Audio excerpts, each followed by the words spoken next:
আমার বাড়ির চারপাশেই বলো, ছাদ বাগানেই বলো, গাছগুলো এত সুন্দর গ্রোথ, এত সুন্দর সবজি হয়। আর এই গাছগুলোর পিছনে আমার 1 টাকাও খরচ হয় না। সেটাই আমি আজকে দেখাবো কিভাবে রাসায়নিক সার মুক্ত শাকসবজির চাষ করা যায়, তাও আবার বিনা খরচে। নমস্কার বন্ধুরা, কেমন আছো সবাই? আমি খেয়া, আর আমার ভিডিওটি দেখার জন্য স্বাগত।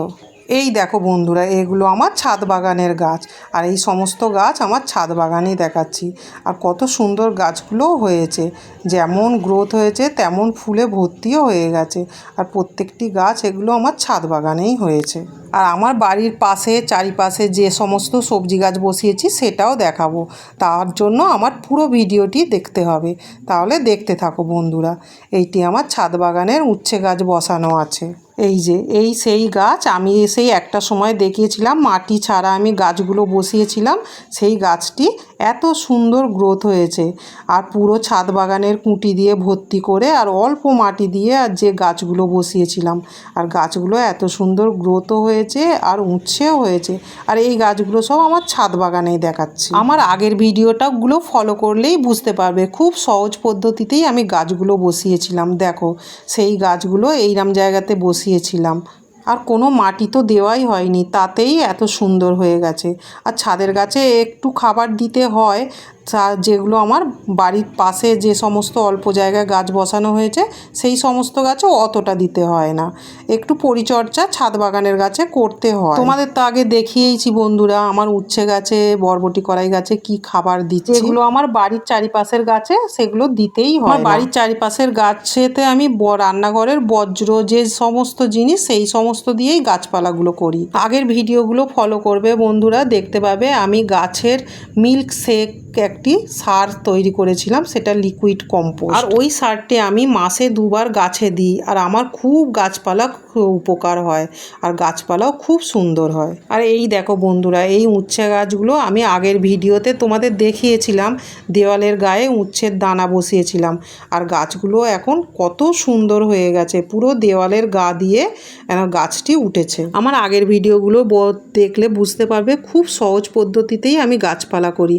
আর কেমন দেওয়ালের গায়ে গাছটি উঠেছে দেখো, এমন কিছু পরিচর্যাও করা হয় না। কি খাবার দিই সেটাও আমি দেখিয়ে দেবো, তার জন্য আমার পুরো ভিডিওটি ফলো করতে হবে। মাটিতে গাছ বসালে সেভাবে পরিচর্যা করতে হয় না, যেটা ছাদ বাগানের গাছে করতে হয়। ওই রান্নাঘরের জৈব সার দিয়েই আমার গাছপালাগুলো করা হয়, তাতেই এত সুন্দর সবজি হয়, আর প্রত্যেকটি গাছের এত সুন্দর গ্রোথ হয়। তোমাদের তো দেখেই দিয়েছি। একদিকে ভালো কি, মাটিতে গাছ বসালে সেভাবে কোনো পরিচর্যা করতে হয় না, মাঝে মাঝে একটু জল আর রান্নাঘরের জৈব সার, তাতেই আমার শাকসবজি খুব সুন্দর হয়। আর তোমরা তো দেখতেই পাচ্ছ কত সুন্দর হয়ে গেছে আমার উচ্ছে গাছটা। আর একটি বন্ধু কমেন্ট করেছে যে আমি যে গাছের মিল্কশেকটি তৈরি করেছিলাম ওটা কতবার দেবো, মাসে 2 বার ওটা ব্যবহার করতে হবে, 15 দিন পর পর।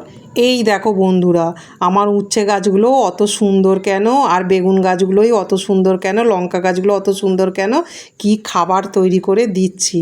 ওই যে সবজির খোসা রেখে দিয়েছিলাম পচিয়ে জলে ভিজিয়ে, আর এই জলটা আমার সবজি গাছেতে দেবো। আর এইটার সঙ্গে 1 বালতি আমি জল পাইল করে নেবো। রঙটা তো দেখেছো কত সুন্দর হয়ে গেছে, এটাই আমার গাছের উত্তম খাবার। তাহলে দেখলে তো বন্ধুরা, আমার গাছের পিছনে 1 টাকাও খরচ হয় না, তাতেই আমার গাছগুলো কত সুন্দর হয়ে গেছে। আর এতে অনেক উচ্ছেও হয়ে আছে, আর ছোট ছোট উচ্ছে হয়েছে, সেভাবে আমি দেখাতে পাচ্ছি না, উচ্ছে ভর্তি হয়ে গেছে আমার গাছগুলো। তাহলে বাজার থেকে আমাকে উচ্ছে কিনতেই হয় না। তাহলে বন্ধুরা 1 টাকাও খরচ না করে কত কি সবজি চাষ করা যায়। এই দেখো বন্ধুরা, এগুলো দেখাচ্ছি সবজির খোসাগুলো আমি এইভাবে জমিয়ে রেখে আর বালতিতে একটা পলিথিনে দিয়ে পচিয়ে রেখে দিই। আর ওই সবজির খোসা পচানো জলটি সপ্তাহে 1 দিন দিলেই হবে। তাহলে বন্ধুরা, আমি গাছপালা কিভাবে করি সেইটা আমি পুরোটাই বলে দিয়েছি। আর আমার ভিডিওটি যদি ভালো লাগে একটা লাইক, একটি কমেন্ট আর সাবস্ক্রাইব করে পাশে থাকবে। আর কিভাবে সহজ পদ্ধতিতে আমি ছাদ বাগান সবজি গাছ করি সেটাই আমার পুরোটাই দেখতে পাবে। আর রাসায়নিক সারমুক্ত সবজি পেতে গেলে আমার মতো সহজ পদ্ধতি অবলম্বন করতে হবে। এতে 1 টাকাও খরচও হবে না, সংসারের খরচও অনেকটা বাঁচে। তোমরা তো জানো বন্ধুরা, গাছ বসালে শরীর মন দুটোই ভালো থাকে। আর এইভাবেই আমি সহজ পদ্ধতিতে গাছপালা বসাই। ভালো থাকবে, সুস্থ থাকবে, স্বাস্থ্য সচেতন থাকবে। টাটা।